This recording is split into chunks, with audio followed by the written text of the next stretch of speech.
Hey, did you know that more than 90% of our viewers listen every night but haven't subscribed yet? If you enjoy these gangster sleep stories, don't forget to subscribe and hit the notification bell.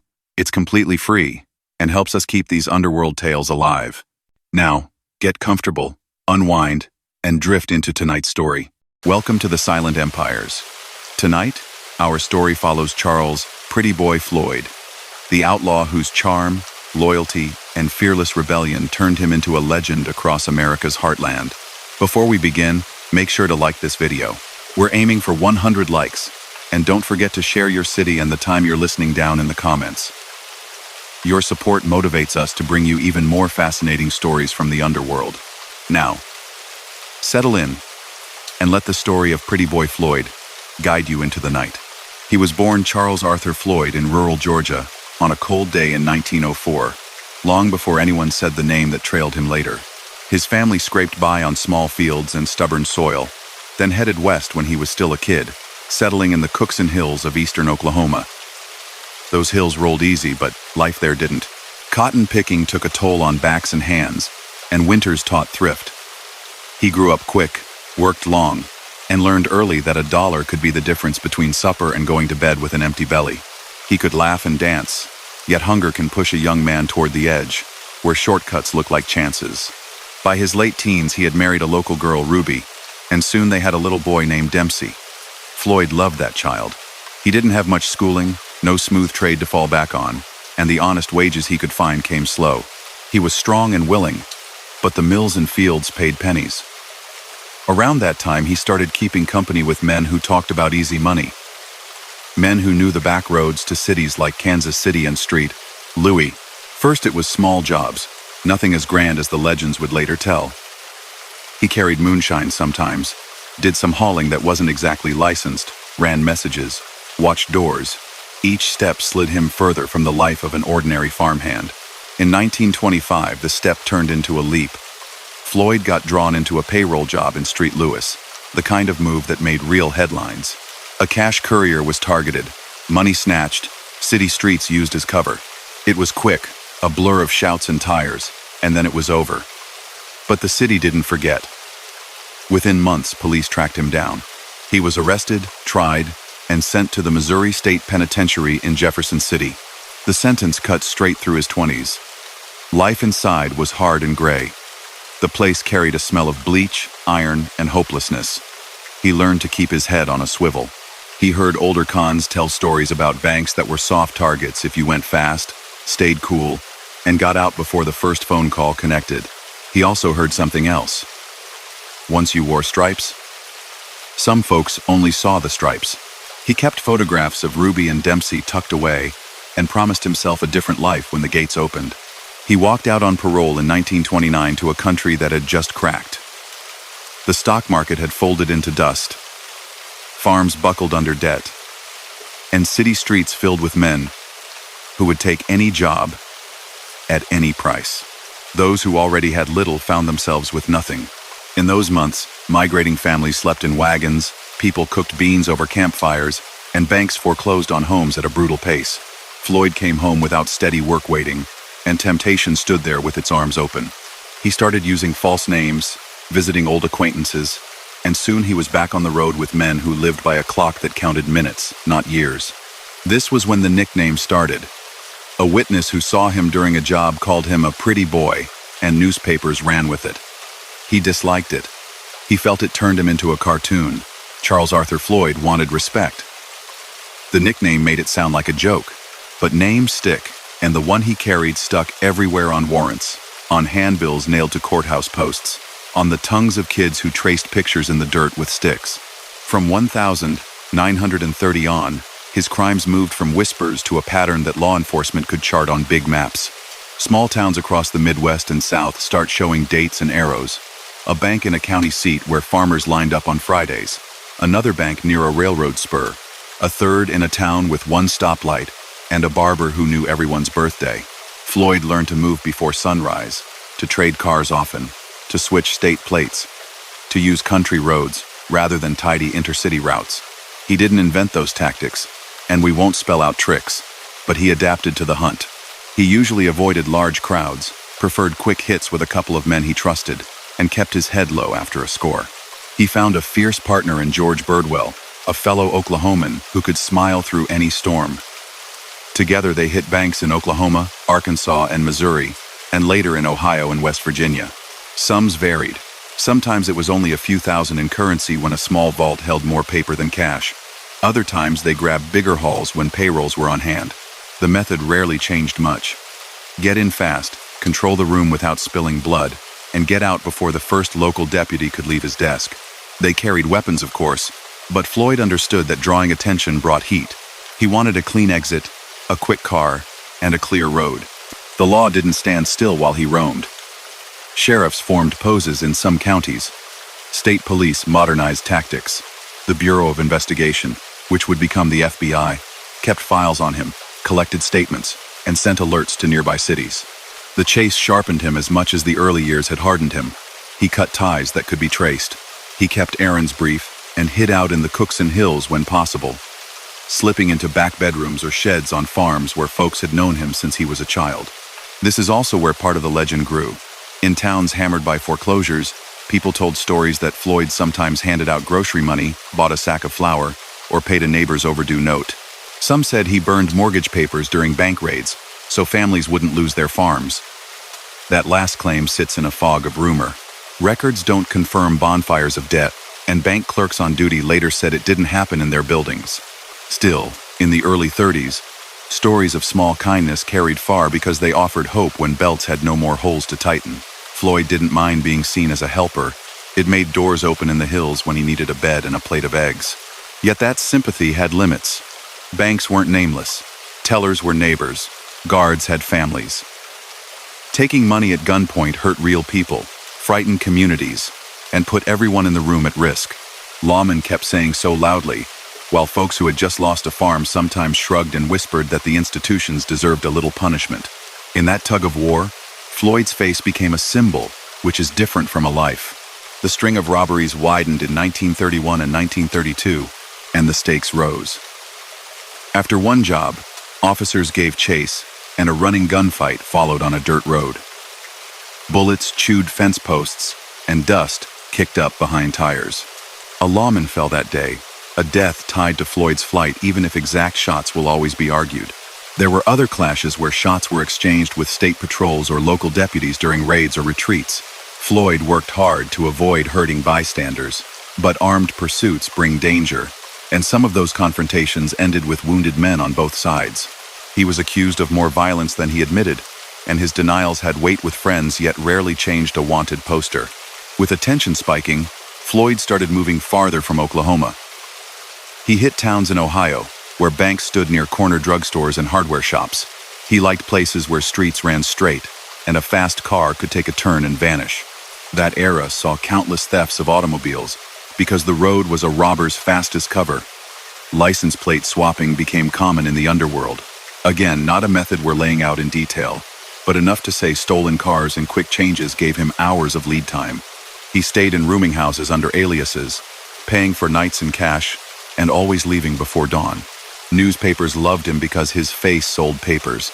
They ran photographs where he looked younger than his record. Editors called him a bad bandit one day and a Robin Hood the next. Songs began to bloom in juke joints and around radios. That attention had a cost. More eyes meant more tips, more informants, more rewards. The Bureau pushed hard. When officers in one state missed him by an hour, patrols in the next state stood ready. Telegraphs carried notices where his height, build, and scar patterns were typed in crisp letters, and every sheriff in 5 states could quote his description at breakfast. Then came a blow that knocked him sideways. In late 1932, Birdwell tried to take a bank in Boley, a proud black town in Oklahoma where people stood tall and looked out for one another. The townsfolk weren't having it. Armed citizens and a quick-acting bank worker turned the tables. Shots rang out. Birdwell was killed. That event didn't just end a partnership. It ended one of the few friendships that kept Floyd steady on the road. He wasn't there during the Boley attempt, but the news reached him fast. He felt the loss deeply and spoke about Birdwell with a haunted stare after that. Losing Birdwell didn't soften his resolve to stay free. It made him more careful, more desperate, and, To some who studied him, more angry. In the months that followed, he linked up at times with other men, including a younger outlaw named Adam Ricchetti, who would become central later. Together or apart, they kept working banks, seizing cash, fleeing along back lanes, and dodging traps. They slept in barns, tourist cabins, and the spare rooms of trusted families. They moved often. They heard their names on radio bulletins. They saw their faces in post offices above lists of charges that grew longer every week. Bank robbery in multiple states, theft of cars, assault on officers during escapes, parole violation, transport of stolen goods across state lines. Some accusations stuck, others were rumors. He faced enough real counts to guarantee a long stretch if he ever surrendered. He loved his boy, and when he could risk it, he met Ruby and Dempsey in secret. One story has him playing with Dempsey on a floor with wooden blocks, trying to ignore the sound of a car he didn't recognize out by the road. Another has him slipping a few bills into Ruby's hands, asking her not to ask questions. These minutes were brief. He couldn't stay. He believed returning to prison would crush him and ruin the possibility of a normal home. That belief locked him into a course where flight was the only plan. By early 1933, Charles Arthur Floyd stood at the center of a widening circle of fear and fascination. Bankers hired guards. Farmers told stories by wood stoves. Some swore they had seen him on a dirt road at twilight, walking with his hat slung low. Others claimed they'd shared a coffee with him and found him polite. The Bureau marked him as a priority subject. State police in Ohio, Missouri, and Oklahoma coordinated watches. Local deputies practiced at ranges and kept cars fueled for sudden calls. Every move he made attracted attention. Every dollar he took left a new thread for detectives to follow. He wanted to be a man his son could admire, but the path he chose made that dream almost impossible. He didn't set out to become a symbol in a ballad, and real life refused to match a lyric. Charles Arthur Floyd was not a myth. He was a human being caught in a trap of his own making, sharpened by a hard era. The facts of his crimes, robbing banks, stealing cars, threatening clerks with weapons, trading fire with officers who tried to arrest him, stacked up faster than any cure for poverty could arrive. He kept running. He kept believing he could outsmart the net. For a time, he did. Lean in for a minute. Imagine train brakes squealing at dawn, a station waking up, coffee steam drifting into cool air. A newspaper boy calls headlines he doesn't understand yet.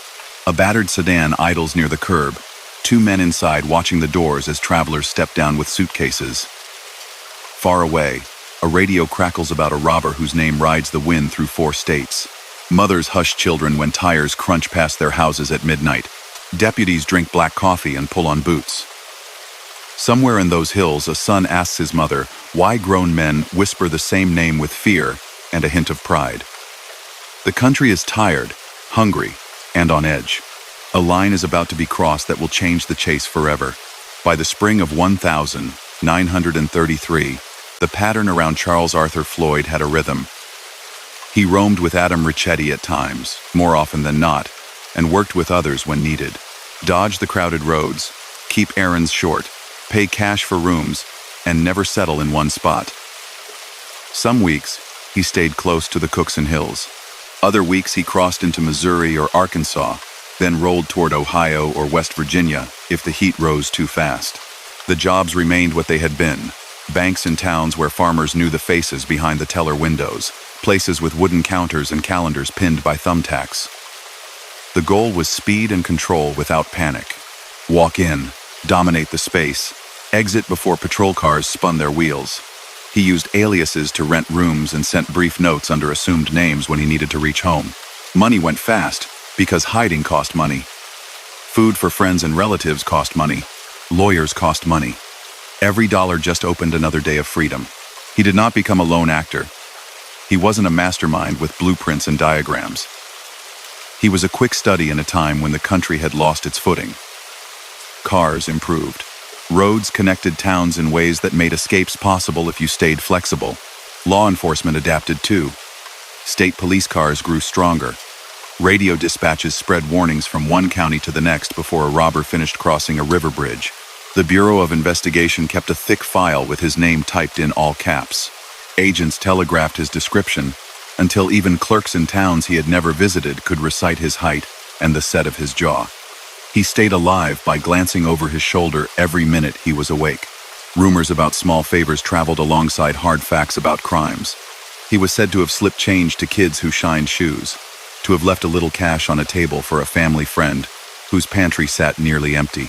That part of the legend found ears because people needed stories that made sense of a brutal decade, yet the robberies remained robberies. Clerks froze with raised hands.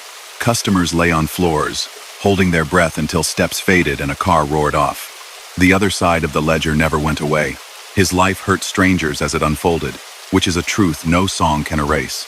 That June, a shock tore through Midwestern law offices and city desks. Federal officers had recaptured a longtime outlaw named Frank Nash and brought him to Kansas City's Union Station for transfer.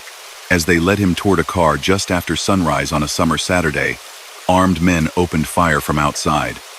In moments, the platform and driveway turned into chaos.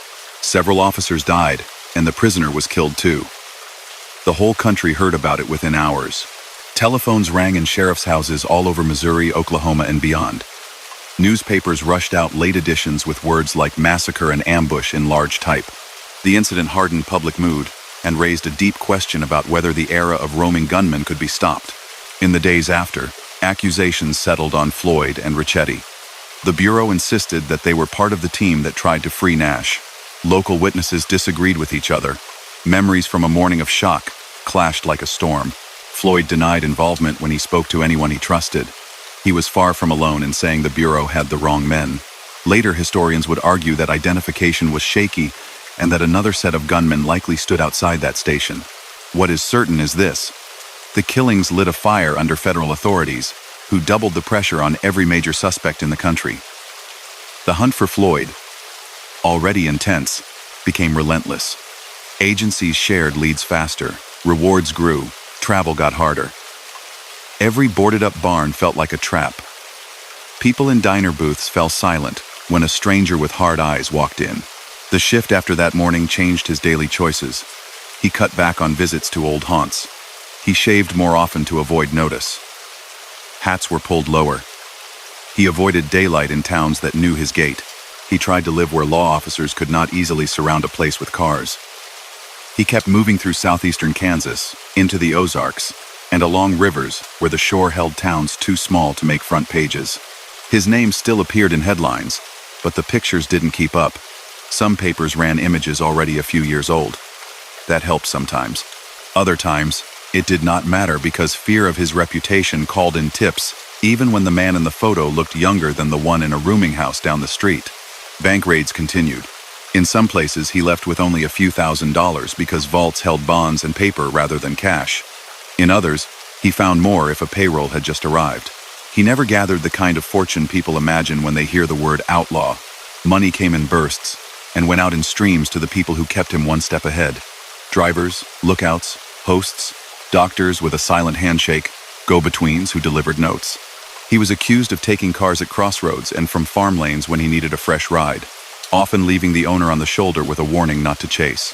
He was accused of forcing a few unlucky travelers to ride with him for a short distance and then releasing them unharmed down the road, a tactic many fugitives used in those years.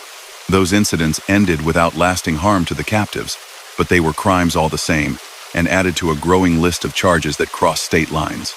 The legal list reached into many categories: robbery of federally insured banks once new laws took hold, theft and transport of vehicles over state borders, assault on officers during flights, violating parole conditions from his earlier sentence, and conspiracy with known felons. Local prosecutors built separate cases for particular towns. Federal attorneys prepared broader counts that treated the whole travel pattern as a network. New legislation that grew out of a string of national crises gave Washington more authority to pursue mobile offenders. Ammunition and weapons rules tightened. The momentum of the state shifted toward uniform pursuit rather than isolated county efforts. That was not theory to Floyd. It was the sound of more engines on gravel roads at midnight. One scene repeated in different towns. He would stand outside a bank before opening, watch the flow of foot traffic, and decide the timing. He wanted rooms without windows directly onto a main street. He changed cars often. He developed the habit of scouting courthouse squares before stepping from a vehicle, looking for new faces who watched too hard. He read farmers the way other men read a ledger. He spotted a lawman in a crowd by noticing who stood with his back to a wall. These were instincts born from raw survival, not a playbook. Mistakes still slipped through. An informant would recognize a posture or a ring. A clerk would remember a chin and tell a brother-in-law who knew a deputy. Halting momentum took only one cheap tip at the wrong moment. That summer, he and Ricchetti stayed together more often than in the months before. They drifted through eastern Oklahoma and across into Missouri, then turned toward Ohio, where banks sat close to rail lines, and towns had enough bustle to hide strangers. Small Midwestern cities fit their needs. Streets straight enough for a quick turn, garages that looked the same on every block, and rooming houses that rented a bed without too many questions, as long as the money arrived before supper. The pressure from the Bureau meant they couldn't enjoy even the small freedoms they once had. Across taverns and cafes, the Union Station killings remained the talk of the day. People stared at men whose suit coats hung a certain way. When he met Ruby and Dempsey in secret, it happened in soft shadows. He kept the visits short and gentle and did not let his son see the fear he carried. He brought bills folded neat and told Ruby he would try to find a safer way. She wanted him to surrender, or at least to stop moving in circles that ended only one way. He could not imagine handcuffs again. Prison had carved him once. He believed a second time would leave no person behind, only a shell. That belief drove choices everyone around him had to accept or reject. A few old friends turned away to protect their families. Others stayed loyal and risked arrest. Stories trailed him. Some sat on firm ground. The banks robbed, the stolen cars, the exchanges of gunfire when escapes went bad, the wounded officers in several states who could point to dates and places. Other tales grew foggy and changeable as they went from porch to porch. People said he carried himself with courtesy when speaking to ordinary folks. They said he apologized when he scared someone.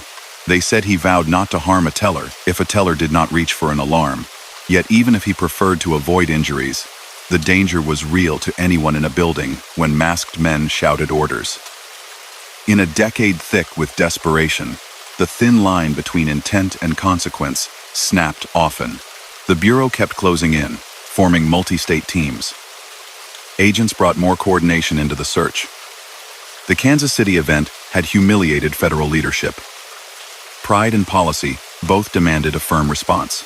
That response meant more men on the roads, faster communication, and a list of names pinned to office walls in Washington with pins and string tracing possible routes. Floyd's name stood near the top early, then rose higher after bigger rivals fell. Farmers who once nodded at his myth began to wish the chase would end, because the chase itself drew patrols into quiet towns and made everyone nervous. Newspapers poured fuel on every spark. An editor would run a big spread about the hill bandit and the lady killer nickname he hated. And readers would argue about whether the man in the photograph matched the fellow who bought a sandwich last week. Some articles would call him a folk avenger and praise him for supposed acts that have never been verified by records.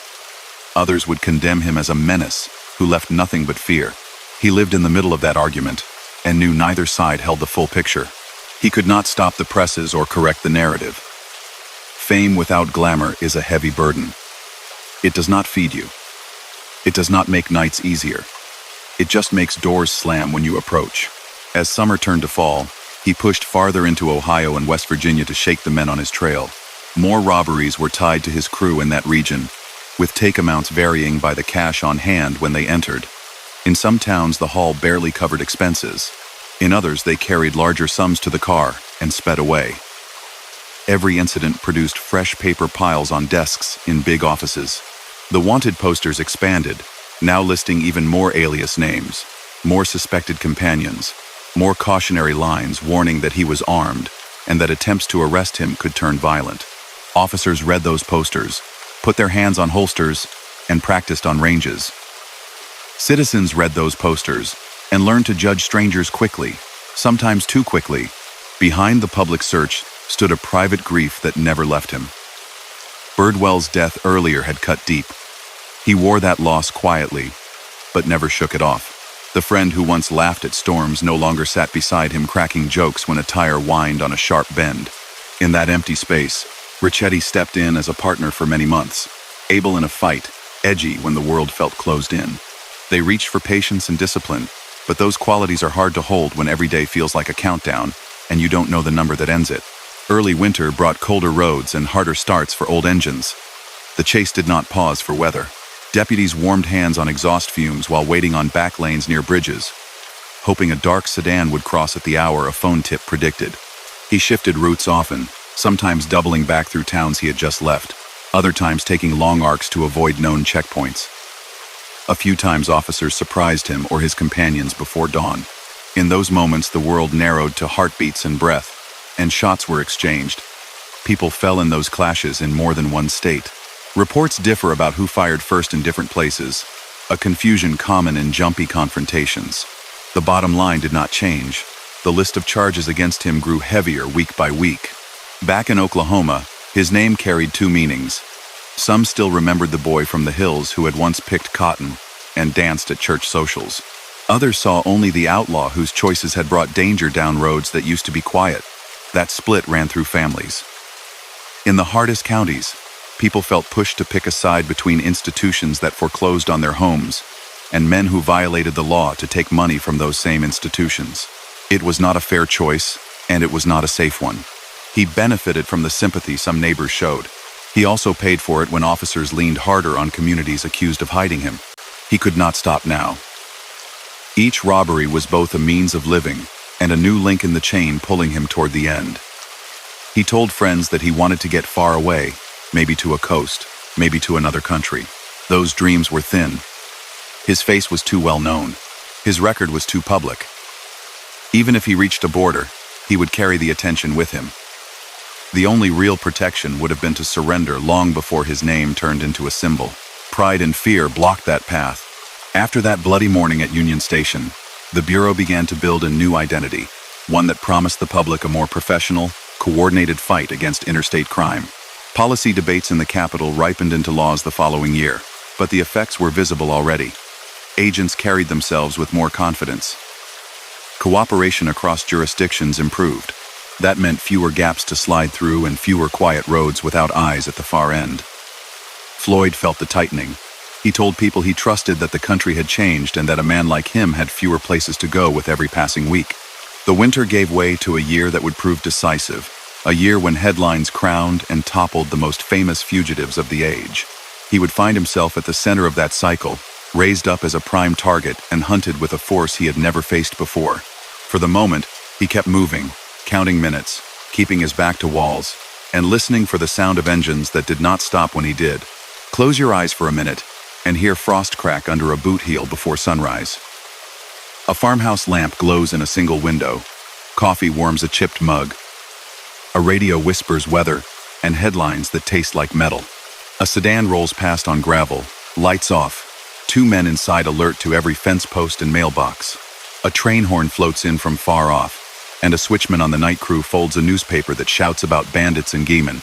Somewhere, a boy in Oklahoma wakes early and asks where his father is this time. In a boarding house 2 states away, a man with tired eyes studies his reflection, slips a hat low, and tells himself to keep breathing, keep moving, keep ahead of the sound of tires that never stop. By early 1934, Charles Arthur Floyd lived inside a net that tightened every week. Federal agents hardened their methods after the Union Station murders the previous summer. His name sat high on priority sheets, flanked by lists of aliases and a caution that he avoided surrender. Patrol cars grew faster, radios linked counties, and warrants spread. New national laws gave Washington wider reach over men who crossed borders to commit crimes, and Congress argued firearms rules that would arrive later that year. The term public enemy, once newspaper bluster, turned into a working label inside federal offices. He hated labels, yet knew they mattered because labels moved budgets and men. Life on the run demanded ritual. He traded cars often without papers, used cash, avoided hotels that required a signature, and stuck to roads where a turn onto a farm lane could shake a tail. He paid for meals in small places where nobody asked for last names. He kept company with men who understood silence and avoided boasting. He carried tools only because a fugitive without a means to defend himself woke up in a cell, or not at all. He planned quick exits and noted alleys. He memorized the layout of banks by walking in on a slow afternoon to buy a money order, then left without drawing a second stare. He did not teach anyone how to do harm. He learned to survive in a time when learning fast kept you breathing. The charge sheet grew beyond robbery counts. States listed theft of automobiles, assault while fleeing, and moving stolen property over borders. Oklahoma held older wounds. In April 1932, a well-known state investigator named Irv Kelly tried to take him in during a sting that went bad. Shots were fired. Kelly died. The event stamped a deeper shadow over Floyd's record and hardened attitudes among law officers who already disliked him.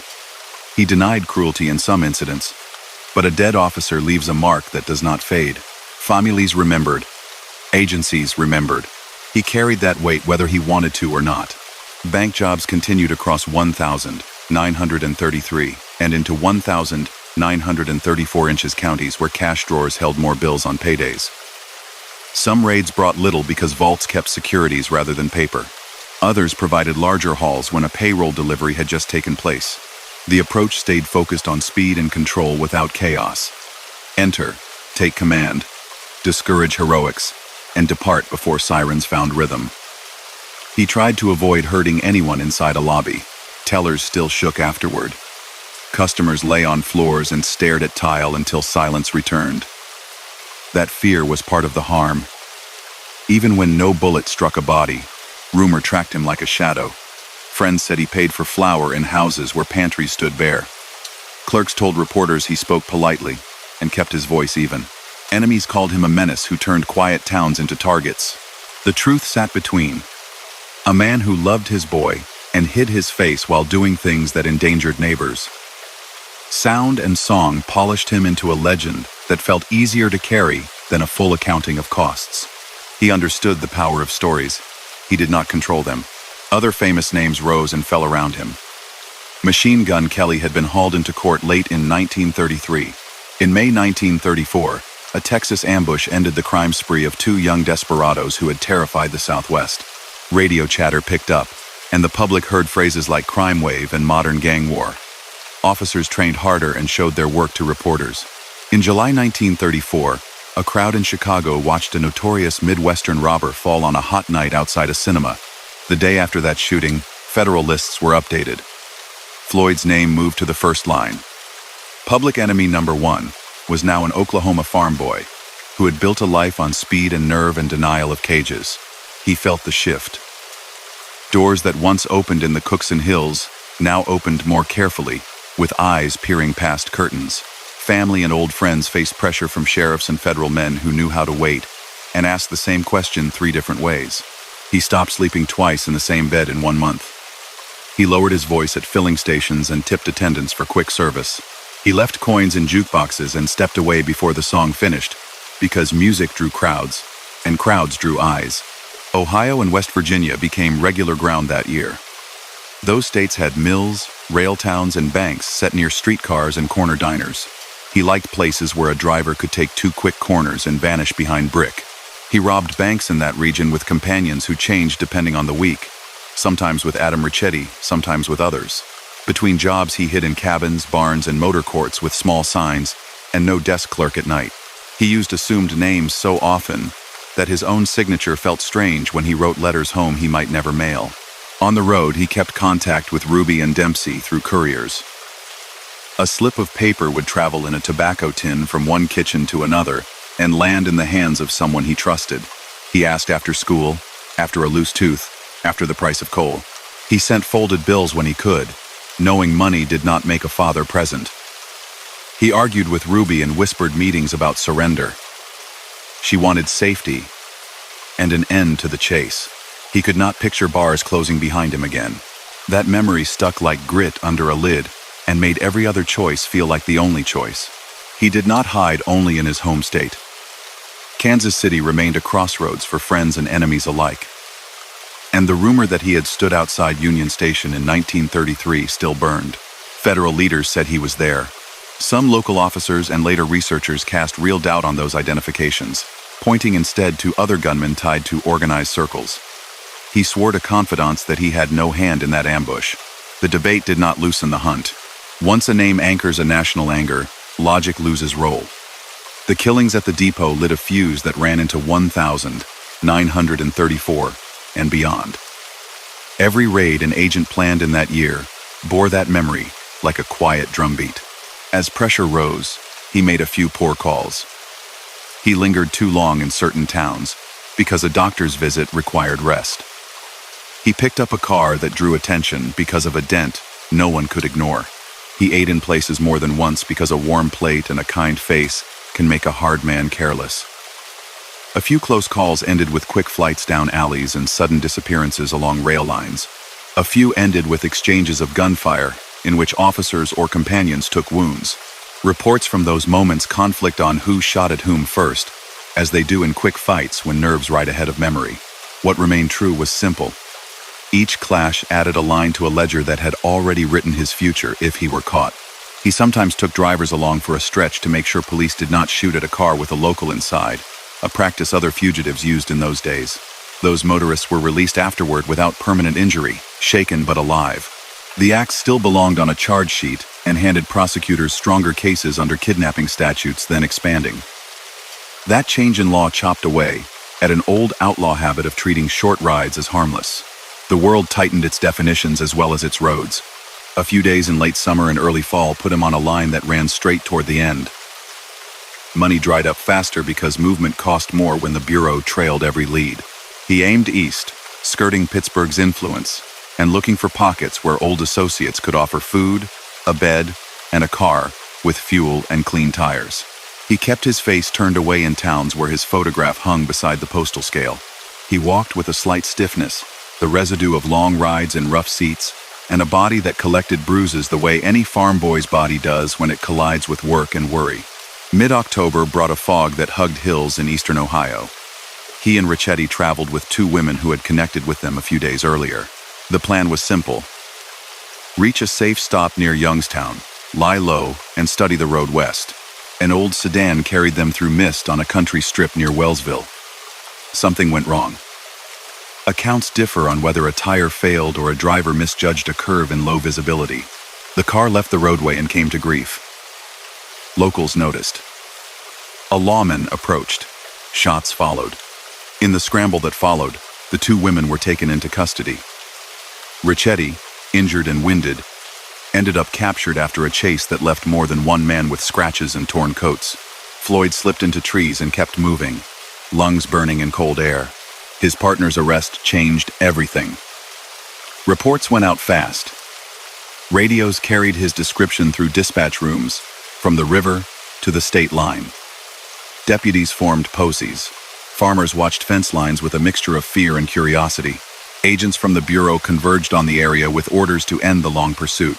The attention meant no barn was safe for long, no corn crib offered real protection, and no friendly kitchen could risk a plate on the table without hard questions from men with badges. For 3 days he moved through fields and small towns, asking for water at a back door, slipping away at the first sign of a vehicle he did not recognize. He crossed fences and creeks, slept little, and listened for sirens in the distance. He ditched a coat and hat when they drew notice, and picked up replacements from a line where a farmer had set clothes to air. His hunger grew sharp. The chill made his hands clumsy. He stayed free because he had lived in the outdoors as a boy, and because fear can lend strength for a brief window to anyone who needs it. Back in Oklahoma, word of the Ohio chase reached homes where his name still drew a divided response. Some prayed he would somehow find a way back to Ruby without handcuffs. Others prayed the chase would end before a stray bullet found a child on a porch swing. In East Liverpool and the little communities around it, that debate did not matter. People there cared about safety on their roads, about sons and husbands in uniform, and about getting through a workday without being stopped at a checkpoint. The search had become a burden the region was ready to put down. He still carried old pride and an aversion to surrender. He had told too many friends that prison would grind him into dust. The image of his boy watching a guard lock a door still haunted him. He could not square that with walking out to raise both hands. So he kept looking for a car, kept looking for a friend of a friend, kept looking for a door that would open without a question. Those hopes shrank with every hour. The Bureau increased numbers in the field and sought help from local officers who knew the farms and the roads. Among those who joined the effort were men whose families had lived in those valleys for generations, men who could tell the make of an engine by sound alone and knew which turnouts connected to which footpaths. Federal leadership wanted a clean finish to a story the country had followed for years. They wanted no more bystanders hurt, no more officers down, no more newspaper headlines that made them seem a step behind. On a cold morning near the end of that run, hunger and exhaustion pushed Floyd to knock on a farm door in the countryside outside East Liverpool. An older woman offered simple food out of instinct born of hard times, the kind of kindness country people give. He ate quickly. He knew time was short. A neighbor noticed a stranger with a familiar face or a familiar limp or a familiar hat and made a call. Lawmen set out at once, tires crunching on frost, radios flickering with coordinates and names. He stepped from the kitchen to the yard and saw dust rise where it had no reason to rise on a quiet day. What came next would fix itself into national memory, disputed in the small details and clear in the result. He ran because running was the only thing he had done consistently since he left the penitentiary. Officers spread out. Voices called orders. Shots erupted. He fell in a field not far from the farm that had given him breakfast. Before the last breath, he gave his name plainly and refused to confess to anything he did not believe he had done. The debate over Union Station followed him into those final minutes. He did not resolve it. He died far from the red dirt that had shaped him, under a gray sky in Ohio, with local and federal men standing in a ring of flattened grass. In the days that followed, his body would travel back toward the hills that raised him, and crowds would gather because a story had ended, and people needed to see proof. Newspapers would print photographs of the field and the men in it. Enemies would call the result justice long delayed. Friends would say he was hounded to death for crimes he did not commit alongside those he surely did. Ruby would stand in a world that did not get quieter simply because the chase had ended. Dempsey would carry a last name that people recognized in every county line he crossed for a very long time. The legal world kept moving even after the body left the field. Ricchetti faced charges for the Kansas City killings and went to trial in Missouri, where he was convicted and eventually executed years later. That outcome fixed the Bureau's official narrative in the public record, even as alternative research later challenged parts of it. For the communities he had touched and troubled, the practical change was immediate. The roadblocks came down, the unslept nights ended, and deputies parked their cars at home for the first time in days. For the country, the episode fed a larger transformation. Federal police work acquired a new image, one built on radios, cars, and national coordination, rather than poses and handbills on courthouse doors. The man at the center of it all had begun as a boy on a Georgia farm, moved through Oklahoma cotton fields, and become a figure who could make kitchens go quiet with a single mention. He committed robberies across several states, took vehicles that did not belong to him, pointed guns at clerks, exchanged fire with officers, and left wounds that families remembered long after porch lights turned off. He also comforted his son between frantic journeys and left money on tables in homes where the cupboard held almost nothing. Those facts sit side by side and make sense only when placed in a decade that bruised millions of honest people and tempted some to step over a line they could not step back across. His story is not a lesson in romance, nor a map for anyone to follow. It is an account of choices made under pressure and pride, of the way institutions and individuals clashed in the dust of a changing nation. Songs would paint him with warmer colors, and reports would paint him darker. The truth is that he lived and died as a human being, with a mixed record that cannot be cleaned by melody or hardened into a simple villain's mask. What remains is the record, a list of robberies, thefts, assaults, and shootings across 4 hard years. A disputed accusation that may never settle. A final chase on Ohio hills, and a family that had to face morning after morning without the man whose last words named himself without bravado, just the name his mother gave him. Take a slow breath and picture a gray morning where dew coats fence wire, and a whistle sounds once and fades. A small town stirs, doors open, jacket collars lift against a breeze that carries the day's first hint of news. In a brick building with polished floors, a phone rings and a clerk listens, eyes going wide. Down the street, a boy waits at a curb with a lunch pail, hearing grown-ups murmur a name he has heard in songs and on postcards tacked above counters. In another state, a radio announcer clears his throat and chooses careful words. Across the map, ears lean toward the speaker, some hoping for certainty, others bracing for the shape of an ending that has been approaching for years. The field in Ohio gave a final scene, but the story did not stop there. Officers made their reports, neighbors compared what they saw, and long miles of road unwound under a hearse that carried Charles Arthur Floyd from East Liverpool toward the red soil that formed him. Identification came quickly through prints and scars because his file was as thick as a ledger. Crowds gathered in towns along the route, not to celebrate or jeer loudly, mostly to look, because people want to see proof when rumor dies. When the body reached Oklahoma, a tide of grief and curiosity swelled. Thousands made the trip to pay respects or to witness a moment they would retell over dinner for years. He was laid to rest in the cemetery at Aikens, near Salisaw, among the hills where he had worked as a boy. The headstone carried the name his mother used, the one he spoke in his last minutes. For Ruby and Dempsey, it was a day crowded with faces and quiet with private ache. Funerals in hard times have a way of mixing public ritual with personal cost. In the days after the burial, agents and local officers finished their paperwork, while newspapers filled columns with timelines. Some writers drew him hard and cold. Others softened him into a symbol of resistance during a period when banks closed and families lost farms.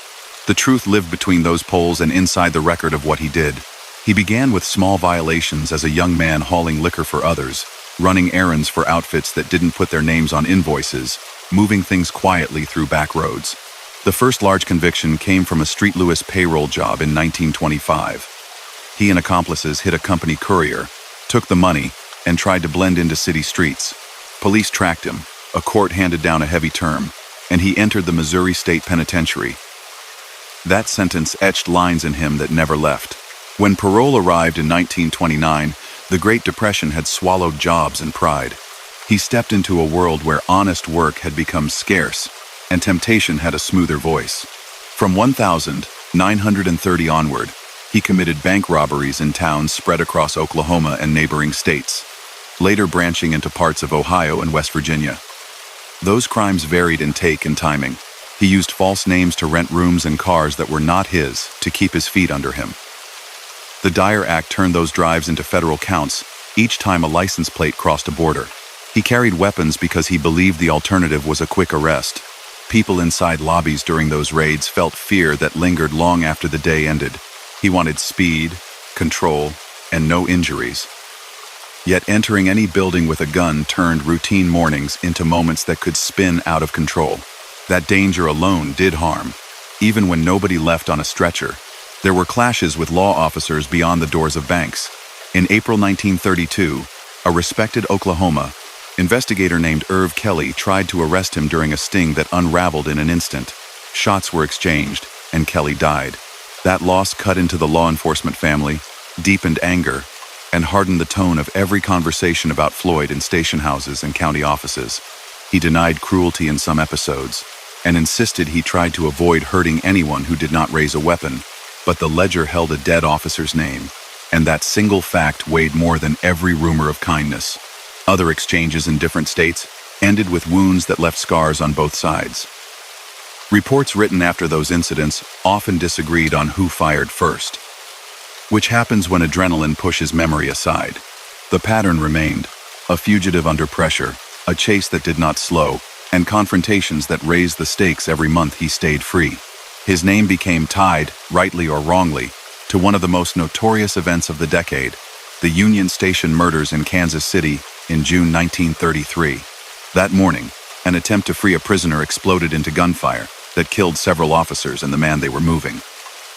The Bureau pointed at Floyd and Adam Ricchetti as key participants. Floyd told confidants he had no role in it, and many later researchers agree that the identifications made in the shock of that day were shaky, and that other gunmen were the likely culprits.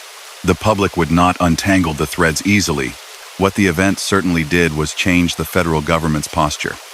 Washington pulled agencies into tighter alignment, poured more resources into interstate pursuit, and leaned hard on local partners.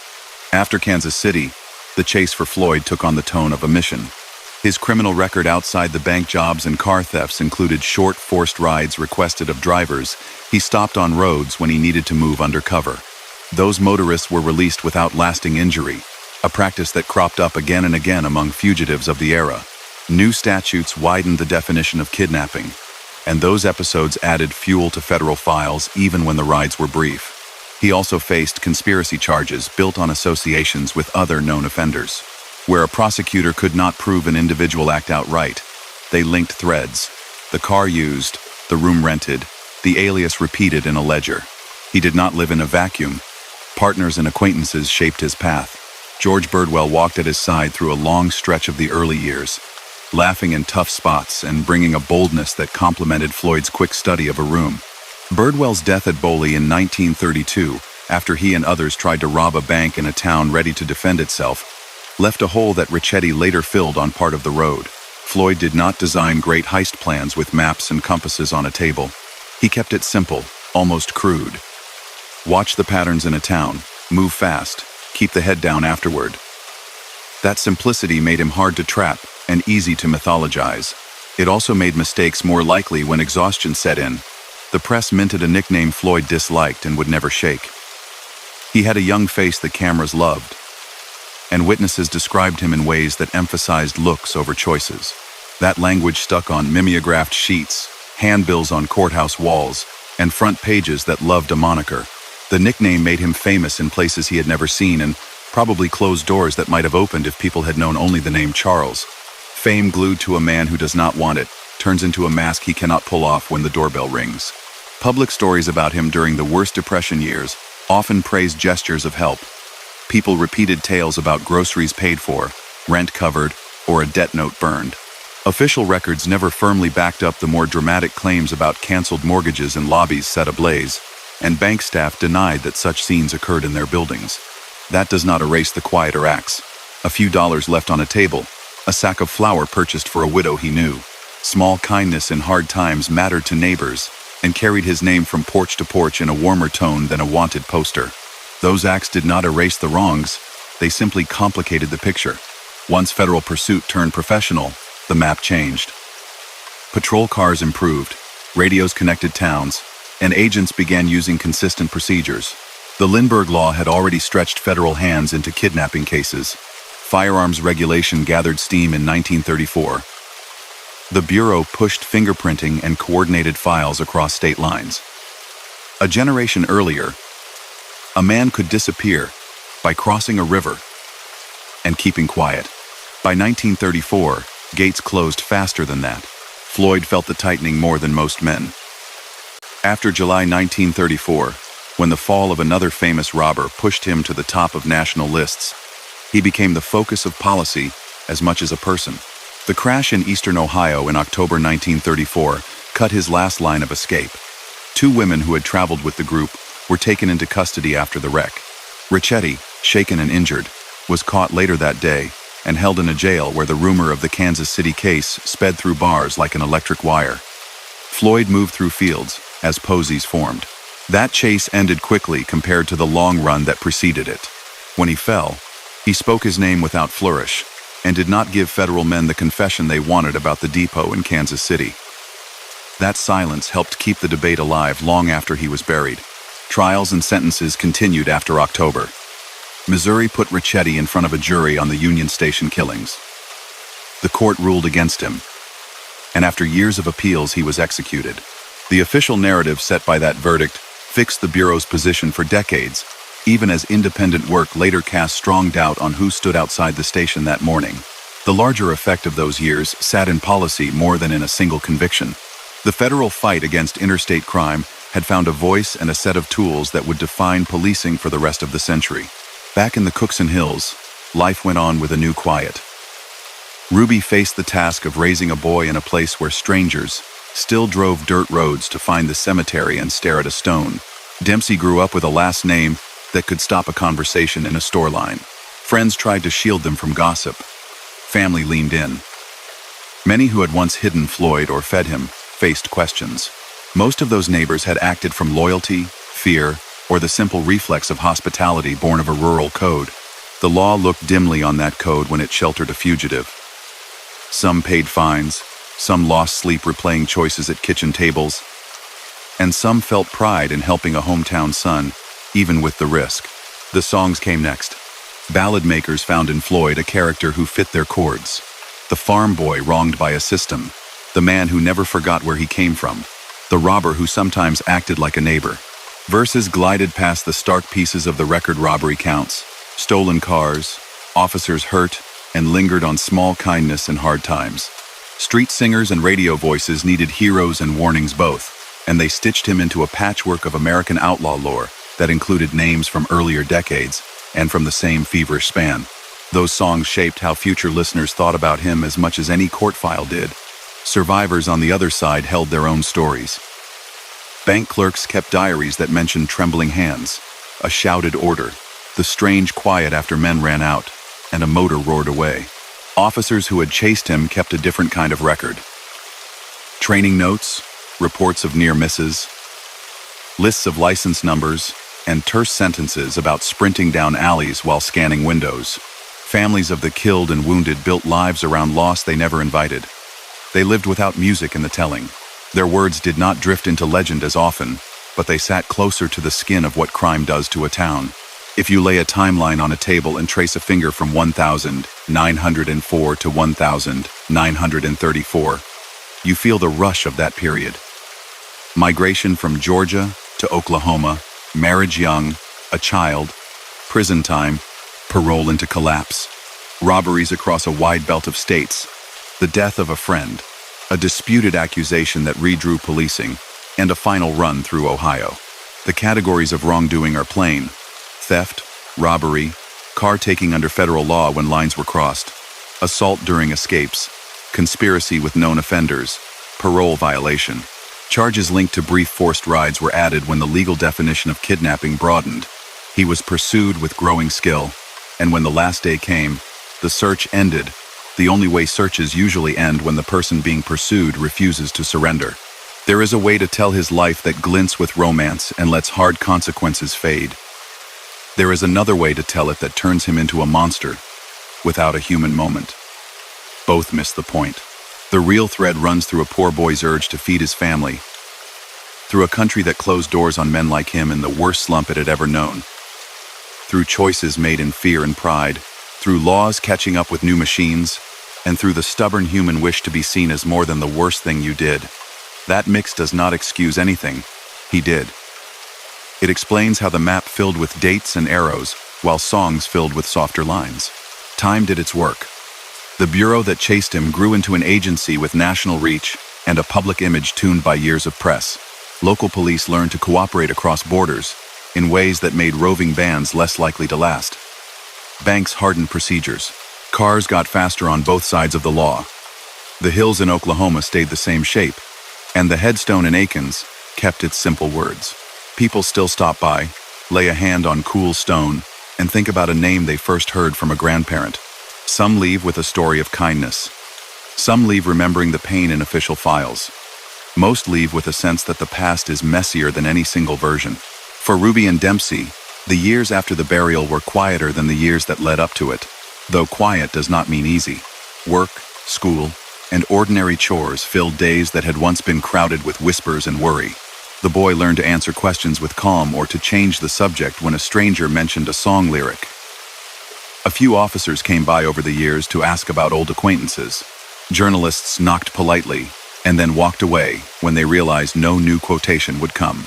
The family kept what peace could be kept. Lawmen who had hunted Floyd retired and told their own children about cold breakfasts on stakeouts and about the way radios sounded then. They talked about a man who could vanish by stepping off a road into waist-high grass and about the heavy silence after a door was kicked and the room turned out to be empty. They spoke without bravado, mostly because the years had taken the heat out of the chase and left the lesson. Desperation creates momentum, and momentum pulls good people and bad people into tight corners where outcomes are rarely clean. The facts did not change as time moved on. He robbed banks, he took cars, he threatened clerks, kept people on floors while he emptied drawers, and shot his way out of more than one corner. His flight led to the death of an officer in Oklahoma and to injuries in other places. He was suspected in a famous ambush many believe he did not commit. He loved his son, tried to help neighbors, and hated being turned into a comic book figure. He believed prison would crush him and chose the road until the road chose for him. All of those statements can sit in one breath because a life can be both simple in outline and complicated inside. If you circle back to that gray morning and the long line of cars by the cemetery fence, you can almost hear the murmur of people sorting through their feelings. Some spoke softly about hard luck. Some shook their heads about the hurt left behind in lobbies and on roadsides. A few sang under their breath, a tune they learned from the radio about a name that would pass from one generation to the next. In the end, the ground closed, the crowd thinned, and a boy walked away holding his mother's hand. Far off, fields needed tending. In towns across several states, clerks woke to quieter days. The world that made him was changing already, moving toward rules and habits that would make another man like him less likely to rise so high or fall so far. Before sleep takes you, picture a road map spread across a kitchen table under one swinging bulb. Coffee rings stain the counties, a pencil lies dull by a chip saucer, and the window shows a dark ribbon of highway with one set of taillights fading east. A radio hums a hymn wrapped in static. A clerk in a small bank counts bills twice and locks a drawer. A deputy rubs a badge with a dry cloth and stares through his reflection. A mother folds a boy's shirt that still smells of dust and gasoline and says a quick prayer for mercy and good sense. In a boarding house a few states away, a man ties his laces tight, checks the door chain, and tells himself to make it through one more dawn. His name carries arguments into kitchens he has never seen. That is the room we walk into tonight. To understand how Charles Arthur Floyd moved the way he did, you have to see the ground under his feet. The Cookson Hills were not slick with movie gloss. They were red clay and rock, oak and hickory, cabins that leaned after storms, gardens that fed families when pay dried up. Folks there learned to do for themselves or to lean on neighbors with pride, kept low but intact. He grew up in that code. He could handle a team, mend a fence, dance on Saturday, and keep a straight face when money talk went sour. The boy who became a headline started as a hand who never forgot what sweat felt like. He married young, to Ruby, because that's what people did when they meant it. They named their son after a prizefighter, Dempsey, a nod to grit and shine both. He worked straight when he could, and when straight work vanished in the early 30s, he crossed lines he could not recross. The first big break with the law came years before the Depression bottomed out. In 1925, a payroll grab in Street, Louis put him in front of a judge who did not see a farm boy trying to climb. The judge saw a man tied to a violent theft on city streets. The sentence sent him to the Missouri State Penitentiary, a place that taught a fast learner to harden or be ground down. Inside, he watched, listened, and found out how thin a line separated hope from habit. He left on parole in 1929 into a country unspooling. Mills closed, crops failed, and men who had done everything right still couldn't pay for coal. He returned to hills where favor and cash were scarce, and where one good money day could fix a dozen small hurts. That is where the slide from small hustles to bank doors began to feel like gravity. What filled the next few years was not a single legend, but a chain of acts scattered across maps. He robbed banks in towns where clerks knew the birthdays of half their customers, in county seats where the courthouse clock set lunch breaks, in rail towns where whistles cut the day into pieces. He rented rooms under other names, sometimes stayed with families who treated him like the boy they once saw at picnics, and swapped cars when a plate number grew hot. The Dyer Act, the federal rule that turned car theft across borders into a national charge, added weight to each move. He contributed to a kind of traveling fear. A morning could be normal until doors opened and a voice told everyone to keep still. He aimed to finish without blood on the floor, because he knew injuries drew larger heat than cash ever cooled. Fear was harm all by itself. He left it behind again and again. Some episodes sat in a different file because shots were traded and people were hurt. In Oklahoma, in 1932, a respected officer named Irv Kelly died during an attempted arrest built on a trap that unraveled like wet string. The loss hit lawmen like a hammer. Reports from that day differ on details, as they often do when dust and panic mix, but the result was plain: that death and other armed encounters added to a record that kept swelling even without the later accusation that would shadow him. Families of law officers remembered more than headlines. They remembered empty chairs at tables. Floyd carried that weight whether he accepted its full measure or not. He did not work alone. Many names dotted the path, some for a single week, some for long stretches. George Birdwell walked closest for a period that shaped both men. They were alike enough to trust and different enough to balance each other. Birdwell's end at Boley in 1932 came when a proud town refused to be pushed. The bank there did not bend, citizens responded, and Birdwell was killed on the spot. Floyd was not in that lobby, but the news knocked the air from his chest. From then on, he moved with a sharper edge and a quieter mouth. Later, Adam Ricchetti became a partner on parts of the road, able, quick, and coiled when corners narrowed. Partnerships like those were practical bonds with a personal core. On the run, you keep company with people who know the drill and keep secrets. That closeness also meant that when one fell, the other carried the echo down every road. Stories grew around him because people need frames in tough times. Neighbors said he left grocery money on tables. A few who knew him as a child said he was respectful, even gentle, when no pressure pushed. Tales about burning mortgage notes in bank lobbies do not stand on firm ground. Clerks later said it never happened in front of them. And records do not show that kind of erasure. Yet simple gifts, a sack of flour, coins slipped to a family with a cold stove, were within his reach and often mentioned. None of that erased the robberies or the stolen cars or the threats spoken in rooms where people wanted only to cash a check and get home. It did complicate how folks in the hills saw him, especially when their own struggles ran straight through banks and notes and foreclosure signs. Then the June morning in 1933 at Kansas City's Union Station sent a shock through every office with a radio. Officers escorting a captured outlaw were cut down outside the depot. The prisoner died as well. The Bureau pointed to Floyd and Ricchetti as key figures. Some witnesses disagreed. Over time, investigators outside official circles built a strong case that other gunmen tied to a different web stood in those spots with their triggers pulled. Floyd denied involvement to anyone he trusted, and that denial matched later research better than the early identifications did. However, the argument settled in living rooms. The effect on his daily life was immediate. Federal men turned the pressure up to a level no county chase could match. After that day, the hunt for him stood for something larger than one man. It became proof that the country could push back. He kept going, working banks in Oklahoma, Arkansas, Missouri, Ohio, and West Virginia, sometimes taking only modest sums because cash on hand ran thin in depressed towns. He took cars when he needed new wheels, which brought more federal charges. On a few roads, he forced drivers to ride with him for a short distance, then let them go without lasting harm. That habit, common among fugitives of the time, grew into bigger counts once kidnapping laws stretched. Every act that bought him an hour cost him months, if papers ever caught up. Day to day, his life looked like this. Rise before the sun. Check the street from a second-floor window. Eat a quick egg sandwich. Leave by a back stair. Shift a coat or hat to change a silhouette. Watch who was watching. Count steps between a door and a curb. Drive without drifting over the center line. Pay cash. Keep conversations brief. He studied towns by sitting in cafes and listening to how names were used. He could tell who had a brother on the force and who had a cousin working at a bank. He clocked who looked at his hands first and who went straight to his shoes. That kind of reading isn't glamour, it's survival.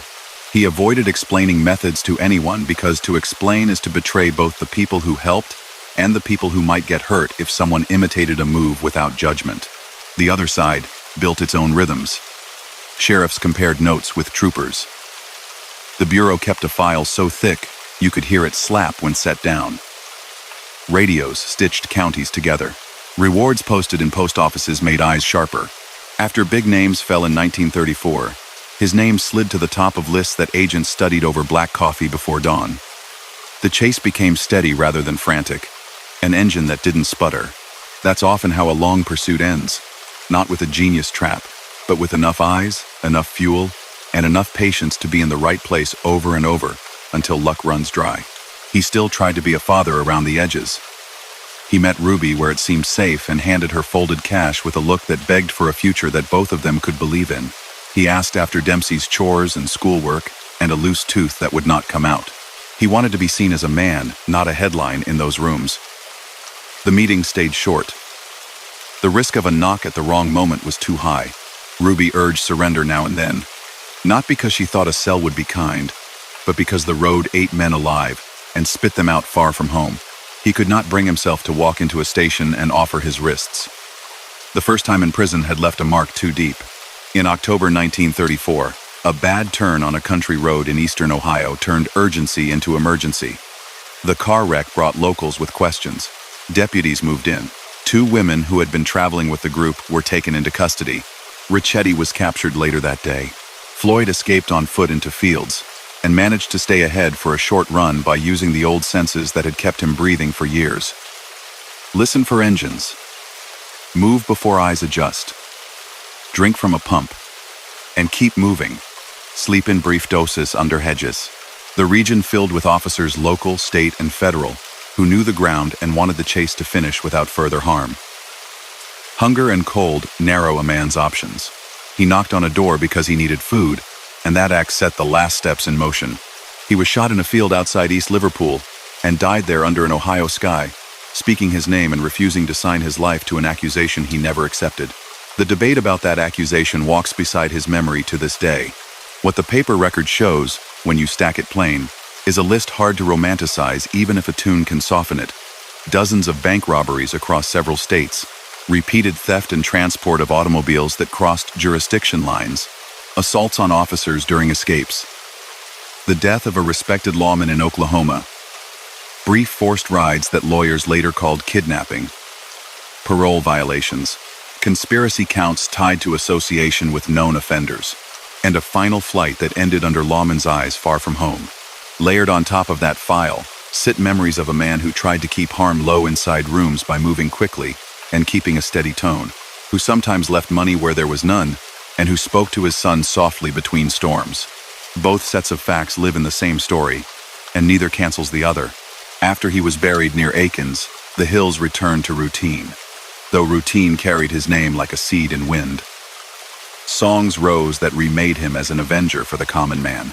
One line that stuck in many minds drew a contrast between a gun and a pen, a neat couplet that felt true to people who watched foreclosures sweep through good farms. That lyric shaped the way a generation thought about the man whose life we've traced. You can understand why people loved that music and still keep faith with what happened in rooms where fear ran like electricity, in cars taken from their owners at crossroads, and in families who missed someone who never came back from a shift. The art gave comfort. The record gives weight. Both matter. His family lived with the echo. Ruby had to make choices that respected her own safety and her child's future, while dealing with strangers who wanted a quote for a Sunday feature. Dempsey grew up learning when to keep his last name quiet and when to say it as it was. Friends who had once opened doors found themselves answering knocks from officers with polite questions that carried steel in the tone. Some paid fines for harboring a fugitive. Some held their heads high and said they'd do it again, and some decided that kindness had a cost they could not afford twice. Law officers who hunted him went on with careers that changed along with the country. Coordination improved. Training became standardized. New rules about firearms and interstate pursuit came into force. The Bureau grew into a national outfit with a school, a lab, and a public image that began in the same years Floyd's name flickered across radios. That growth had many causes, but the chase for a handful of roaming gunmen, including the man from the Cookson Hills, supplied the spark that lit a larger lamp. In honest rooms where the work is to keep towns safe, they still talk about the lessons of those days. Patience beats bravado, coordination beats guesswork, and calm keeps people alive. Walk back, in your mind, to that kitchen table with the map. The coffee is cold now. The pencil has rolled toward the edge. Night leans against the window. Think of the way a single life can tug on so many strings at once. A boy who needed shoes, a woman who wanted a husband to come home and stay, a teller who couldn't sleep for a week, a patrolman who taught rookies how to stand in a doorway, a singer who turned hard news into a melody that soothed a hungry crowd. Charles Arthur Floyd held all of that inside the years he ran. He made choices that brought pain and risk to strangers, and sorrow to people he loved. He also offered small help to neighbors pushed into corners by a bleak economy. The country that shaped him was changing fast, and he could not change fast enough with it. In that gap, the space between the world he learned in and the world that arrived his name grew large enough to fill a song and heavy enough to anchor a file that still lives in drawers. Close your eyes now and listen to the hum of the radio fade. Hear the tires on that far highway quiet down. Think of a headstone under Oklahoma stars, simple words for a complicated man. Think of a clerk locking a door, a deputy hanging a coat, a mother turning down a lamp. The story we're telling does not ask you to pick a side between melody and record. It asks you to hold both and to remember that behind every headline sits a person whose steps across a wooden floor sounded like anyone else's until the day they didn't. Hear a screen door ease shut on a wind that smells of rain.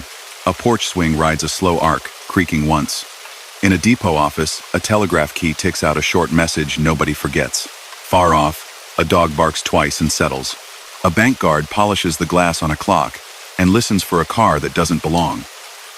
A woman mends a sleeve by lamplight and thinks about the last letter that arrived without a return address. Somewhere, a boy holds a marble and wonders why grown-ups lower their voices when they say his father's name. The country keeps moving through hard seasons, and the story keeps pulling at the thread. If you lay his life out like ledger lines, the entries start in small script and widen. Before the outlaw years, there were days picking cotton, hauling water, fixing fences, and walking to church with scuffed shoes. A wedding to Ruby at 19. A son named for a prize fighter, because grit mattered in a house with more love than money. The first serious charge came in street. Louis in 1925, when a payroll man was robbed on a city street and cash vanished into the rush of traffic.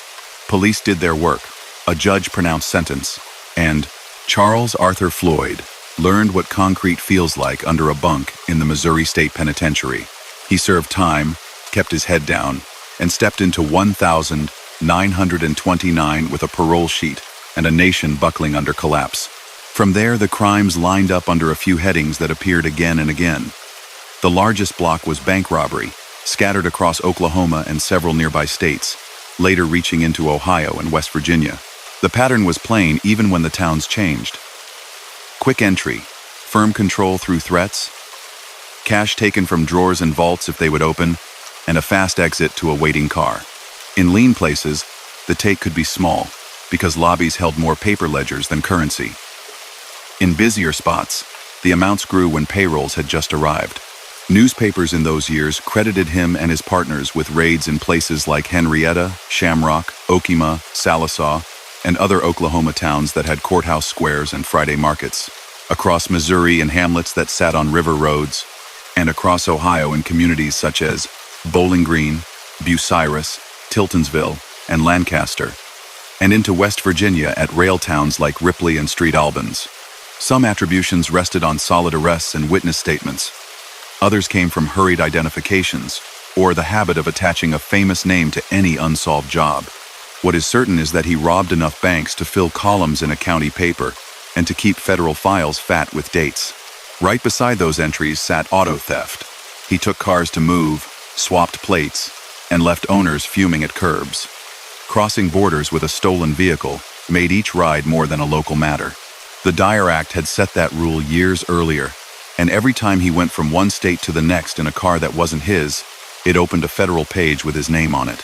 Some drivers were forced to ride along a short distance, and then were released unharmed when he felt clear, a practice common among fugitives then. Those incidents, harmless in outcome but serious in law, added counts when prosecutors stitched cases together. Another column listed confrontations with officers who tried to stop him. The clearest was in April 1932, when Irv Kelly, a respected Oklahoma investigator, approached under disguise to make an arrest, and a clash erupted. Shots were exchanged. Kelly died. That single death darkened Floyd's record permanently, deepening grief and anger in law circles already fed up with roving gunmen. In other pursuits across state lines, bullets were traded in fields and on back roads when an arrest attempt met a man who would not surrender. Reports disagree about first shots and angles because adrenaline mangles memory. The outcomes were steady: wounded men, long write-ups, and louder calls to end the chase. There were conspiracy counts too, built not on a single finger on a trigger, but on association with known offenders.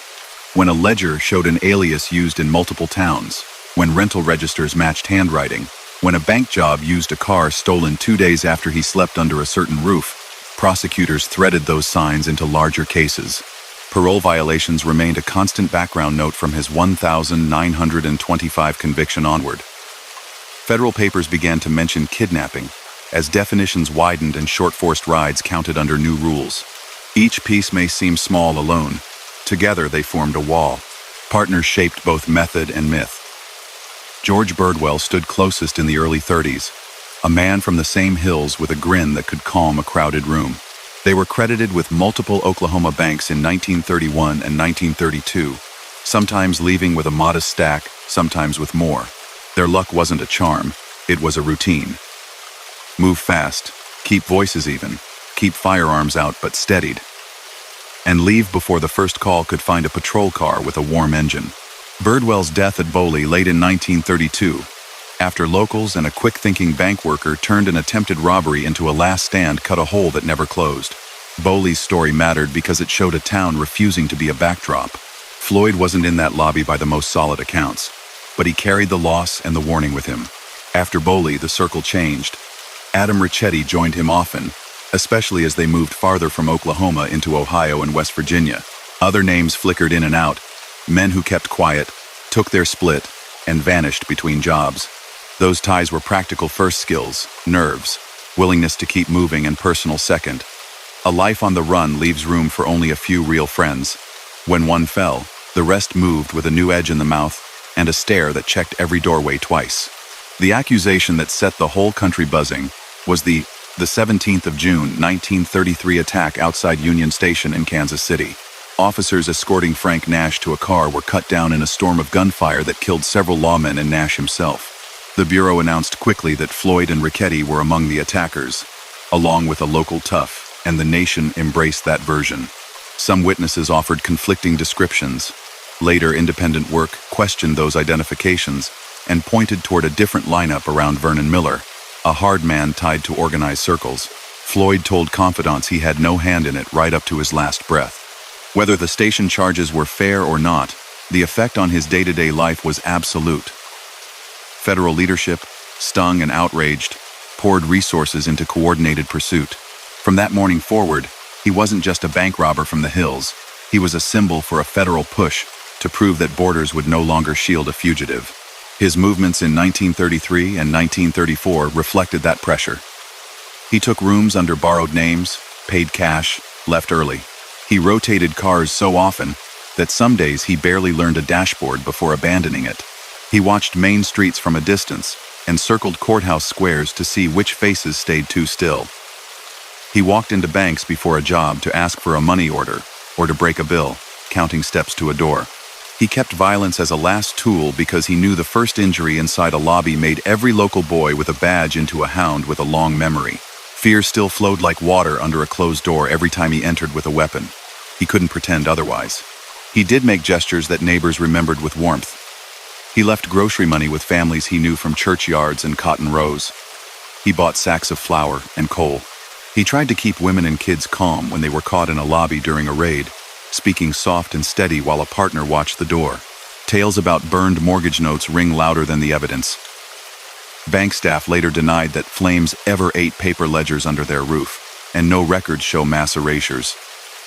Small favors, though, piled up in memories because, in a decade when beans and cornbread were dinner most nights, any hand that eased a week's worry left a mark. Those gestures earned him sympathy that opened doors in the hills when he needed a barn and a meal. They did not clear his legal slate. They complicated how folks spoke his name. The final chapter in Ohio bears retelling because the details were argued even then. After a wreck near Wellsville in October 1934, he fled on foot, while 2 women were detained and Ricchetti was captured. For days, he moved across fields and farm lanes, cold and hungry, asking for water at a back door and vanishing into brush at the sound of an engine. Local officers, sheriff's men, and federal agents pulled a ring around the area. On October 22, near a farm outside East Liverpool owned by Ellen Conkle's family, officers closed in. Shots were fired. He fell in a field. The Bureau said its men delivered the fatal rounds. A local officer, Chester Smith, later claimed he fired first and that federal men finished the job. Others disputed his version. There was agreement on this much. Floyd spoke his name as Charles Arthur Floyd and refused to confess to the Union Station crime as he lay dying. The rest remains a tangle of pride, policy, and memory. His body went home to Oklahoma. The funeral at Aikens drew a river of people, thousands by conservative counts, who came to see, to grieve, to argue quietly, or to stand near a legend while the red earth was still fresh. The headstone gave only the name his mother spoke. Ruby faced the ground and the gossip with the hard grace of someone who had run out of room for wishful thinking. Dempsey took the first steps into a long life where strangers kept testing his last name for echoes. The legal afterwave rolled on. Ricchetti stood trial in Missouri for the Kansas City killings, was convicted, and went to the gas chamber in 1938 after appeals. That verdict sealed the Bureau's official story in public memory, even as later study by writers and retired officers kept shadows on part of the picture. Other associates did shorter terms on bank counts or harboring. Some families who had fed Floyd when he passed through faced fines for aiding a fugitive. Many never spoke above a whisper about those days again. The wider system shifted. The federal outfit that chased him used radio more efficiently, tightened files, and within a year took on a new name that the whole country knows now. Agents learned to move as teams and share notes across borders without losing a day. Congress strengthened laws. The National Firearms Act passed in 1934. Authority to carry sidearms and make arrests widened for federal men. Fingerprint files grew. Training centralized. A generation earlier, a man with nerve and a car could vanish into the next county. In the mid-30s, that window narrowed until it closed. Music gave him a life after death that courts and ledgers never could. A songwriter with a dust-choked voice turned him into a verse that millions have hummed. A tune that weighs a pistol against a fountain pen and finds a bitter balance. That song lifted the small kindness he showed, and the anger people felt at banks during the worst years. It did not linger over teller fear, over the widow of Erev Kelly, over scars on officers who took rounds in quick street fights. Art does what art does. It comforts, it warns, it simplifies to fit a melody. The man inside the song remains a man who robbed banks, took cars, threatened clerks, and loved a child he could not tuck in at night. Look closely at that ledger again, and you can write the categories without music. Bank robbery across multiple states, from 1,930 to 1,934. Theft of automobiles and transport over state lines. Assault during escape. A fatal clash with a celebrated Oklahoma investigator. Brief forced rides counted as kidnapping under new statutes. Parole violation from the 1,925 conviction. Conspiracy charges, linking associates and events. A final flight that ended in a field with local and federal men present. Around those entries gather facts that aren't crimes but matter. Gifts left for families in need. Careful words to keep panic low in rooms where panic could kill. A refusal to surrender rooted in a prison memory that never stopped scraping at him, and a denial to the end of the accusation that made him a national target. People who lived through those years remember how it felt. Clerks recall hands that would not stop trembling for days. A strange silence after men ran out, and doors banged. Deputies remember coffee gone cold on stakeouts and the ache in legs after hours crouched behind a fender. Neighbors remember a knock at midnight, and a voice they recognized asking for bread and a blanket. Families of the hurt and the dead remember an empty chair, a badge folded away, a year that never ended inside the heart. Ruby remembered a house, quiet enough to hear the clock. Dempsey remembered the weight of a name on a playground. Memory is not a courtroom. It does not rule, it carries. The Cookson Hills changed slower than the headlines. Roads were graded, schools added rooms, farms planted again when rain returned, and the dust settled on cedar fence posts. The headstone at Aikens weathered and grew smooth where hands touched it. Visitors still come a farmer on a lunch break, a music fan tracing a lyric, a deputy's grandson trying to see what his grandfather saw. Some leave a coin, some leave a question. Some leave with both. If there is a theme that threads through his life, it is collision, the collision of poverty with pride, of a fast new America with old codes of loyalty, of local friendship with national law, of a soft-spoken father with a record that scared people he never met. He made choices that broke laws and broke peace in small towns. He also made choices that fit the rough kindness of a community that didn't always have enough to eat. Those truths sit side by side. You can hold them without letting one erase the other. It helps, too, to say out loud what he was not. He was not a mastermind with blueprints on a table and a map full of pins. He did not run a syndicate or plan a reign that would rewrite history. He was a quick study with nerve, a man who learned to read a room in a road, who built a mobile life in an era that allowed it briefly, and who kept going even when every sign said stop. The end came not because of a single brilliant trick by the other side, but because the country closed ranks, and because a bad turn on a misty road exposed him to a ring of men who had waited a long time to hear the words that prove a chase is over. You can sit with that and still hear the porch swing, Still feel the rain coming in over the hills. The boy with the marble grows tired and slips it into his pocket. The bank guard turns the key. The woman folds the mended sleeve.